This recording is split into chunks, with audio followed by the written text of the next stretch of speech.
Olá, alunos! Tudo bem com vocês? Eu sou a professora Aline e o tema da nossa aula de hoje é tabela periódica. Vamos entender melhor esse assunto? Os estudiosos sempre buscaram uma forma de entender como os elementos eram organizados. Como que eu posso organizar tantos elementos que existem na natureza de uma forma que eu consiga colocar quais são as propriedades dele? O professor de química russo, Dmitry Mendeleev, ao escrever um livro, percebeu que esses elementos tinham propriedades que se repetiam, propriedades muito semelhantes, que ele poderia agrupar esses elementos. Foi aí que surgiu a primeira tabela periódica. Ele observou que esses elementos podiam ser organizados de acordo com essas propriedades. Então ele fez como se fosse um baralho de cartas e colocou essas propriedades em uma tabela. Infelizmente, ele não conseguia preencher todas as lacunas dessa tabela, porque ele não entendia muito bem a questão do número atômico do átomo, qual é a sua carga, mas ele entendia que essas propriedades eram semelhantes. Depois dele, Henri Moseley fez uma readaptação dessa tabela, a tabela periódica moderna. Esse estudioso, ele descobriu o número atômico do átomo. Então, quando ele fez esse estudo, ele descobriu que cada elemento tinha um número atômico, que é a sua carga positiva, que o identifica. Exemplo, o oxigênio tem número atômico 8. Só ele tem esse número atômico, que é devido à sua carga positiva. Então, ele conseguiu organizar melhor a tabela sem que houvesse as lacunas que estavam presentes no modelo do primeiro estudioso. Portanto, a tabela periódica moderna foi escrita a partir desse estudo. Aqui nós temos como que esse elemento é representado na tabela. Vamos relembrar? O átomo, ele possui núcleo com cargas positivas e cargas neutras. Em volta do núcleo nós temos as cargas negativas, que são os elétrons. Para representar, vamos usar o elemento ferro. O ferro tem número atômico 26, ou seja, ele tem 26 cargas positivas. Se eu somo as cargas positivas com os nêutrons que o ferro tem, eu tenho a sua massa atômica. Então, nesse elemento, nós temos aqui a massa atômica aproximada de 56. E também nós temos aqui nessa representação a distribuição eletrônica. Quantos elétrons eu tenho em cada camada?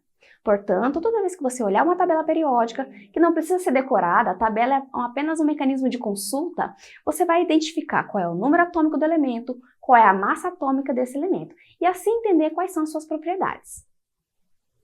Como ler a tabela? Vamos lá? Nós temos 18 grupos. Nós temos o grupo número 1, que está aqui nessa coluna do hidrogênio, e o grupo número 2. O hidrogênio está posicionado no primeiro grupo, mas ele é um elemento que não tem nenhuma característica semelhante a nenhum outro elemento.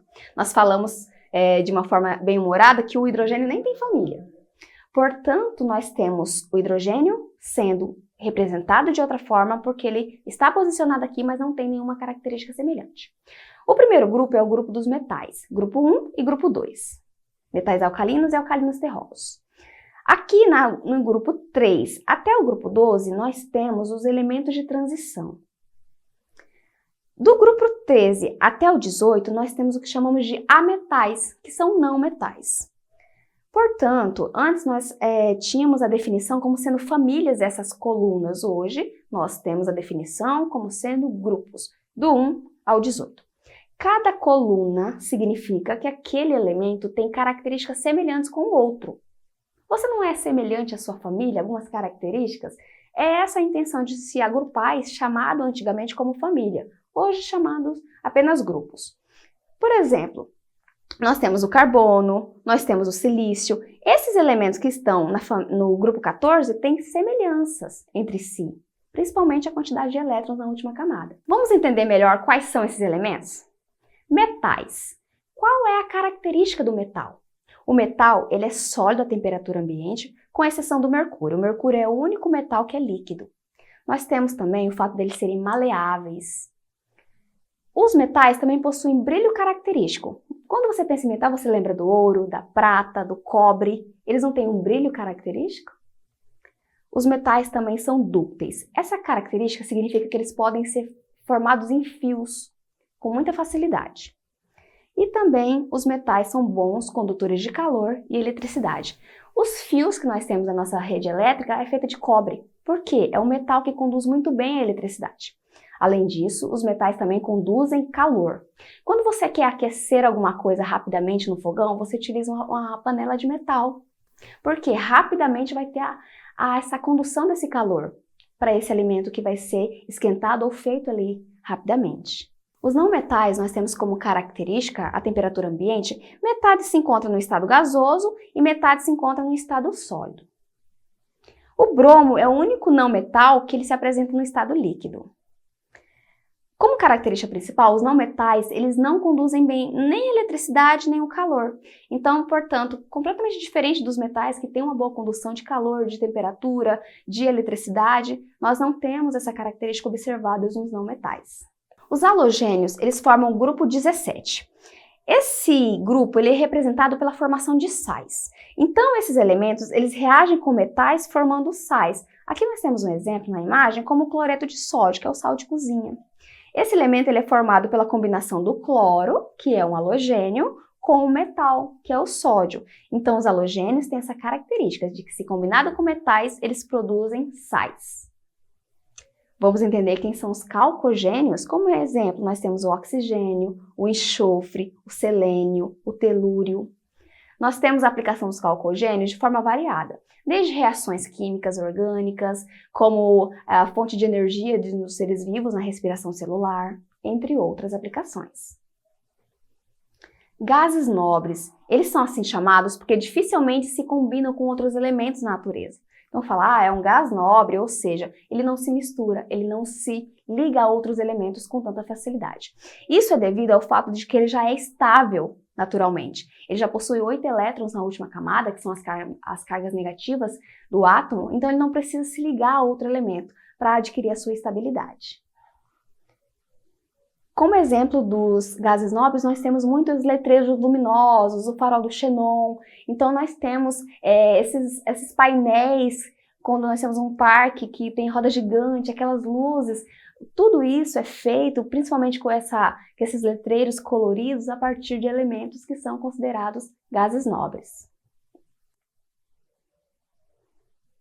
Vamos resolver um exercício sobre isso? Olha, aqui nós temos a Mônica e o Cebolinha conversando. Cebolinha, para quem o hidrogênio ligou quando foi preso? O Cebolinha respondeu: Uai, Mônica, para ninguém, ele não tem família.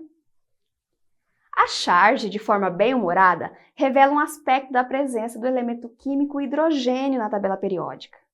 Agora chegou a sua vez de explicar o que significa isso. Explique o fato dele não pertencer a nenhuma família. Qual é a nossa resposta? Por que o hidrogênio não se encaixa em nenhum grupo? Apesar de estar posicionado inicialmente na coluna dos metais, o hidrogênio ele tem características, como eu disse, para você completamente diferentes de outros elementos. Então são propriedades únicas que não conferem como sendo do mesmo grupo. Portanto, apesar de estar posicionado no primeiro período da família, o hidrogênio não apresenta características físicas e químicas semelhantes aos elementos da família, e por isso não faz parte dela.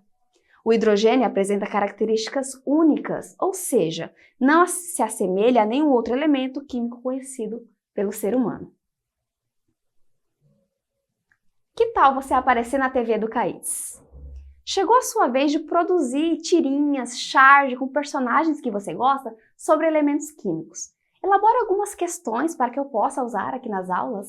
Você pode utilizar personagens de que você mais gosta, conversando sobre esses elementos, e ainda assim fazer uma pergunta sobre o tema.